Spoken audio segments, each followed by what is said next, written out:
What's up, this is BreezyMan, and in this video we're going to explore corner carry.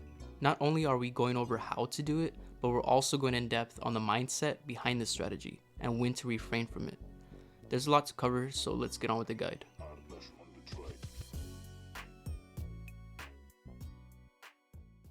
The corner. Every fighting game player's worst nightmare. No matter what character you use, that character can get bullied once they are trapped in this unforgiving prison, even when you have an invincible reversal. Getting your opponent there is so important that high level players will sacrifice a huge chunk of damage just to maximize their corner carry. Understanding how, why, and when to opt for this corner position is what separates pros from the rest. Today we'll be going over this powerful position and all the strategies that have been optimizing it for over 30 years of Street Fighter. Before we go over how to corner our opponent, let's look at some specific examples on why it's so strong. Throw loops become stronger. Usually mid-screen, a throw loop requires a drive rush to be threatening, but in the corner, most of the cast can just throw loop without spending meter. Knockdown recovery loses its significance. Mid-screen, your opponent recovery can weaken your knockdown pressure. In the corner, your opponent loses the ability to roll away from you, and since both recoveries share the same frame data, you now can reliably pressure without worrying about spacing. We'll be going over more strengths in detail later in the video, like stunning your opponent, but for now let's go over why and when prioritizing damage over corner carry is more optimal. Okay, so when is the best time to opt for corner carry? When is the absolute best time to go for it? After subscribing to my channel, of course. So do not go for any corner carry until you hit that subscribe button.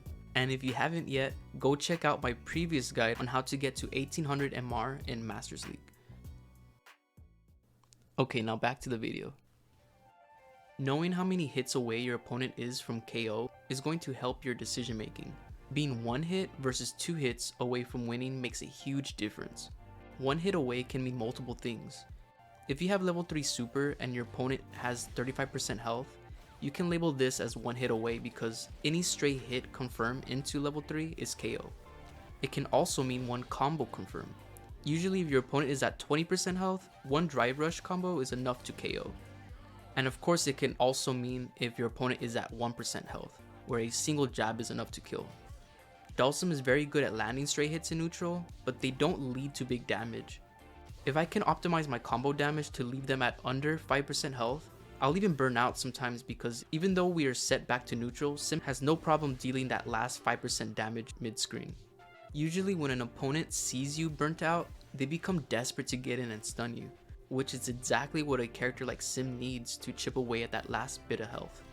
Another example of when not to opt for corner position is if your opponent has level 3 and you're low on health.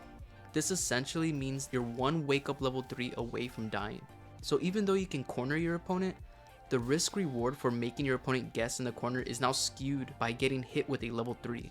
So a fireball character might be better off opting for a zoning strategy instead of unnecessarily putting themselves at risk. Okay, now let's figure out how to corner our opponent. I'll be using Dhalsim in these following examples, but all the lessons in this section are applicable to any character in this game. You need to know what spacing your character needs and what type of hit it takes to get your opponent to the corner. Dhalsim isn't known for having great corner carry like Ken for example, but from this position I know for Dhalsim it takes 2 hits to earn the corner. So if I earn a hit at this range, I'm not going to choose a combo ender that resets us back to neutral. I'm going to opt for an ender that leaves me up close with frame advantage to force a guess that not only rewards me more damage but also corner positioning.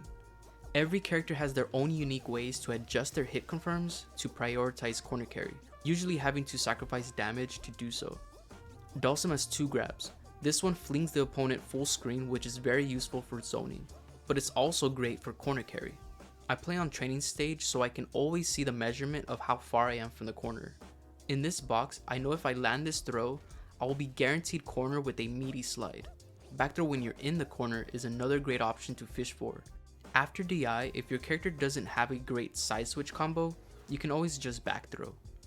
Counter drive impact usually gives great meterless opportunities for corner carry. Research your own character's options. Every character has at least one way to prioritize corner carry after drive impact. After perfect parry is another great opportunity to opt for corner carry since damage isn't really an option. Now, like I previously mentioned, in Burnout the corner becomes even more dangerous with stun now being a threat. It's very easy to lock down the opponent in the corner, and every character has ways to bully in this position. Remember, in Burnout every move has 4 extra frames of advantage, so previous meaties that may have been negative on block could now be plus, so explore your options. For Dalsum, after level 1 super, Drive Rush Slide is negative on block, but in Burnout he now has access to a new meaty and more guaranteed corner pressure. A little trick I like to do is have them block a Drive Impact in the corner. It tricks them into trying to take their turn back, but in Burnout Drive Impact is +1 on block. Feel free to test your opponent, you'd be surprised with how many players fall for it.